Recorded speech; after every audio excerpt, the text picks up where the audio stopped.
একটি বিবাহিত মেয়ে কবিরাজের কাছে গেল তাবিজের জন্য। তাবিজটি হলো তার স্বামীকে বশ করানোর তাবিজ। মেয়েটি কবিরাজের কাছে গিয়ে বলল, কবিরাজ সাহেব, আমাকে এমন একটি তাবিজ দিন যে তাবিজ দিয়ে আমি আমার স্বামীকে বশ করাতে পারি। সে অনেক রাগী, অনেক জেদি, তাকে নিয়ে আমি আর পারছি না। কবিরাজ সাহেব তখন বলেন, আমি এমন একটি তাবিজ দিতে পারবো, কিন্তু এই তাবিজের জন্য আপনাকে আমার একটি জিনিস এনে দিতে হবে। মেয়েটি বলে, কি জিনিস? এই তাবিজের জন্য আমি আপনাকে সকল জিনিস এনে দিতে রাজি আছি। তখন কবিরাজ সাহেব বলেন, এই তাবিজের জন্য আপনাকে সিংহের গলার পশম আমাকে এনে দিতে হবে। এটা আনলে আমি আপনাকে তাবিজ দিতে পারবো। তখন মেয়েটি অবাক হয়ে বলল, এটা কি করে সম্ভব? সিংহের সামনে তো যাওয়াই দুষ্কর, সিংহ তো মানুষকে খেয়ে ফেলে, এটা আমি কি করে আনবো? তখন কবিরাজ সাহেব বলেন, আমার কাছে এমন একটি বৃদ্ধর ঠিকানা আছে যে সারা জীবন চিড়িয়াখানায় পশু পাখির সাথে কাটিয়েছে। আপনি তার সাথে যোগাযোগ করুন, তিনি আপনাকে শিখিয়ে দিবে কিভাবে সিংহের গলার থেকে লোম আনতে হয়। তখন মেয়েটি দৌড়ে গেল সেখানে গিয়ে বৃদ্ধ লোকটির কাছ থেকে কায়দা শিখতে লাগলো। এভাবে 1 মাস চলে গেল। 1 মাসের মধ্যে মেয়েটি সকল কায়দা শিখে গেল। এখন মেয়েটি সিংহের সামনে যেতে পারে।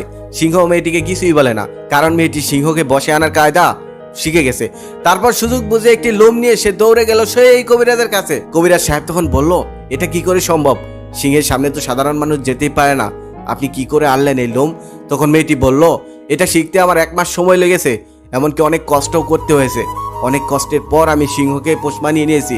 এখন সিংহ আমাকে কিছুই বলে না, এমনকি সিংহের পাশে গিয়ে আমি বসেও থাকতে পারি। তখন কবিরাজ সাহেব তাকে বলল, মাত্র 1 মাসের মধ্যে আপনি হিংস্র জানোয়ারকে পোষ মানিয়ে নিতে পারলেন, অথচ আপনার বিয়ে হয়েছে 5 বছর। তবুও কেন আপনার রাগী স্বামীটাকে এই 5 বছরের মতো পোষ মানাতে পারলেন না? আপনি কি সত্যি পোষ মানাতে পারেননি, নাকি কখনো চেষ্টাই করেননি? একটু ভেবে দেখুন তো। তখন মেয়েটি তার ভুল বুঝতে পারলো, আর কোনো কথা বললো না, সেখান থেকে চলে আসলো। বর্তমানের অবস্থা কিন্তু ঠিক এমনই। স্বামী স্ত্রীর সাথে একটু ঝগড়া হলে সেটা না মিটিয়ে মানুষ অন্যদের কাছে গিয়ে বিচার দেয়, কিন্তু আসলে অন্য কেউ কখনোই আপনার সমস্যার সমাধান করতে পারবে না। আপনার সমস্যার সমাধান আপনিই করতে পারবেন। অন্য কেউ শুধু আরো ঝগড়া বাড়িয়ে দিতে পারবে, কখনোই মিটিয়ে দিতে পারবে না। শুধু দুজন দুজনকে বুঝতে শিখুন, তাহলে কখনোই স্বামী বা স্ত্রীকে বশ করানোর জন্য কবিরাজের কাছ থেকে তাবিজ আনতে হবে না।